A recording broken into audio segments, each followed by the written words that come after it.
Jamaat Islami ballot বা ছিনতাই করবে, তারপরে সিল তৈরি করে জাল ভোট করবে, তারপরে টাকা দিয়ে ভোট কিনবে। এই কথাগুলো জনগণ খায় না। আমি খাই কিনা আমি জানি না, জনগণ খায় না, এটা গ্রহণ করে না। তার কারণ হলো আমার নমিনি যে সে আমার 18-19 বছরের জুনিয়র, আমার বাগেরহাট সদরের যে নমিনি, হাসতে হাসতে সে বিজয়ী হওয়ার সম্ভাবনা আছে। এই জামাত ইসলামীকে হারানোর জন্য, এই 11 দলকে হারানোর জন্য যে অপকৌশল, সে অপকৌশল গুলো চলছে, চলবে। এবং এই অপকৌশলের মধ্যে সবচেয়ে বড় অপকৌশল 71 71-এর গেলানি সব জামাতের ঘাড়ে চাপিয়ে দেওয়া হচ্ছে। জানতে চাইলাম কি হতে পারে, তিনি বললেন আমি বুঝতে পারতেছি না যে বিএনপি কি আসলে এবার ধরা খেয়ে যায় কিনা।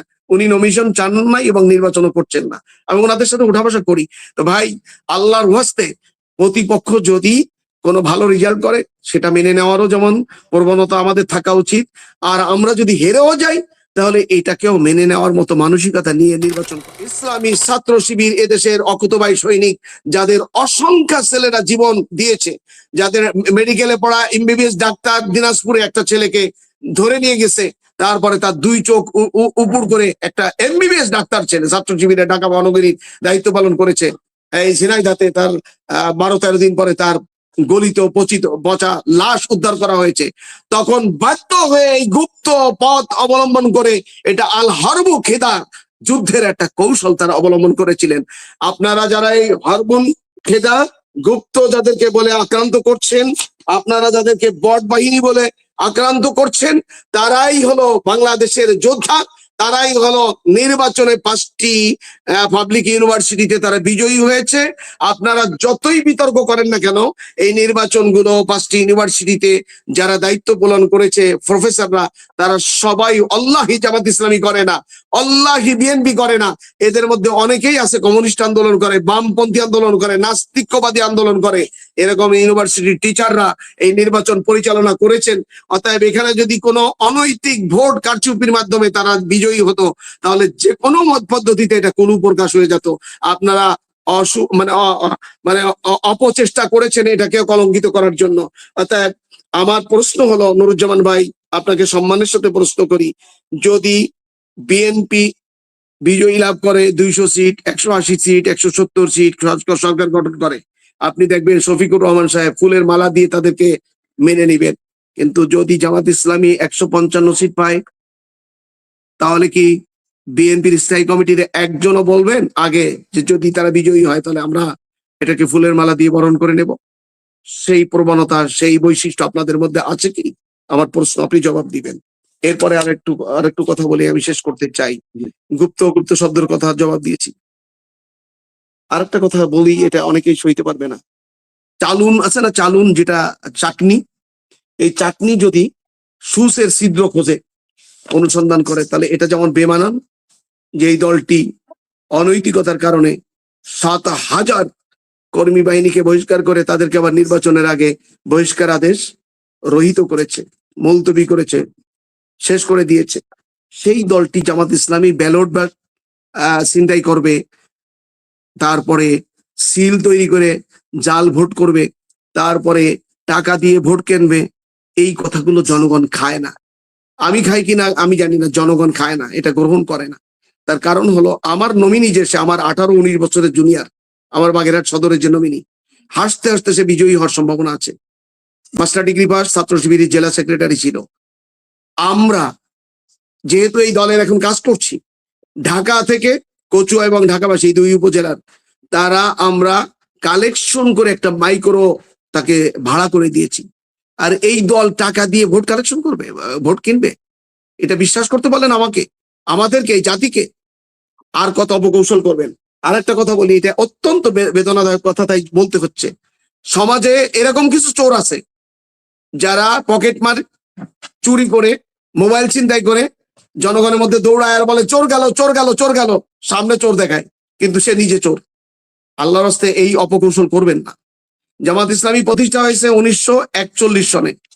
এ পর্যন্ত যতগুলো নির্বাচন হয়েছে, জামাত ইসলামী প্রমাণ দিতে সফল হয়েছে যে কোন একটা নির্বাচনে 1% ভোট তারা কারচুপি করেছে। এই চিন্তা চেতনায় জামাত ইসলামী গঠন হয় নাই। জামাত রাজনৈতিক দল, অনেক ভুল ত্রুটি আছে, অনেক কথাবার্তা আছে তাদের ভুল ত্রুটি, এবং কারা আগামী দিনে বিজয়ী হবে সেটা রব্বে কারিম ভালো জানে।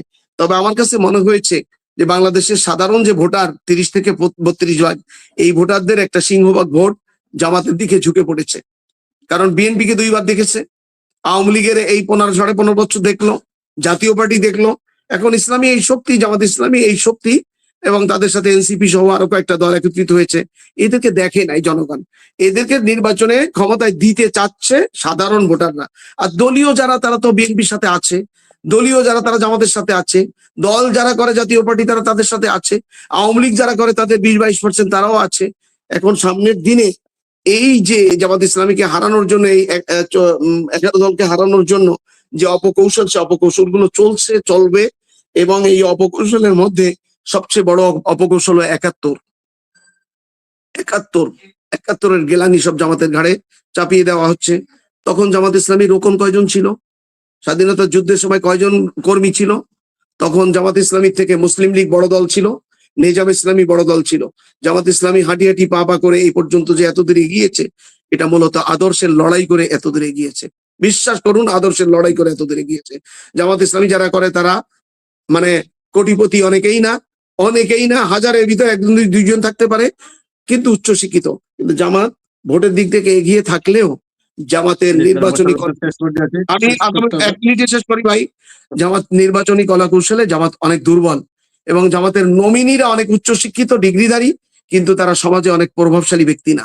আমি বলি, একটা কথা বলি, এই যে 41, 42 বা 43 জন যারা ঋণ খেলাপি, তাদের মধ্যে একজন ব্যক্তি আছে 1700 কোটি টাকা ঋণ খেলাপি।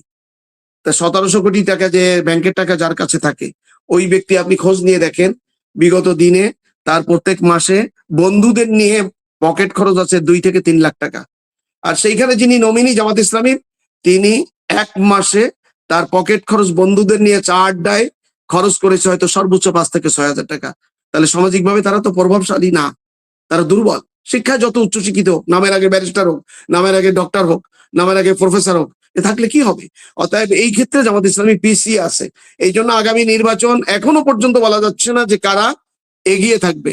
অন্ধ অবস্থায় যারা আছে তারা বলতে পারবে। আমি আজকেও ডক্টর মেজর কামরুল ইসলাম সাহেব, যিনি আমাদের এখানে এমপি ছিলেন, প্রবাসী কল্যাণ মন্ত্রী ছিলেন, তিনি টেলিফোন করেছিলেন, প্রায় 7 মিনিট আমার সাথে কথা বলেছেন। আমি জানতে চাইলাম কি হতে পারে, তিনি বললেন আমি বুঝতে পারতেছি না যে বিএনপি কি আসলে এবার ধরা খেয়ে যায় কিনা। উনি নমিনেশন চান নাই এবং নির্বাচনও করছেন না। আমি ওনাদের সাথে উঠা বসা করি। তো ভাই, আল্লাহর ওয়াস্তে প্রতিপক্ষ যদি কোনো ভালো রেজাল্ট করে, সেটা মেনে নেওয়ারও যেমন প্রবণতা আমাদের থাকা উচিত। আর আমরা যদি হেরেও যাই, তাহলে এটাকেও মেনে নেওয়ার মতো মানসিকতা নিয়ে নির্বাচন করা উচিত।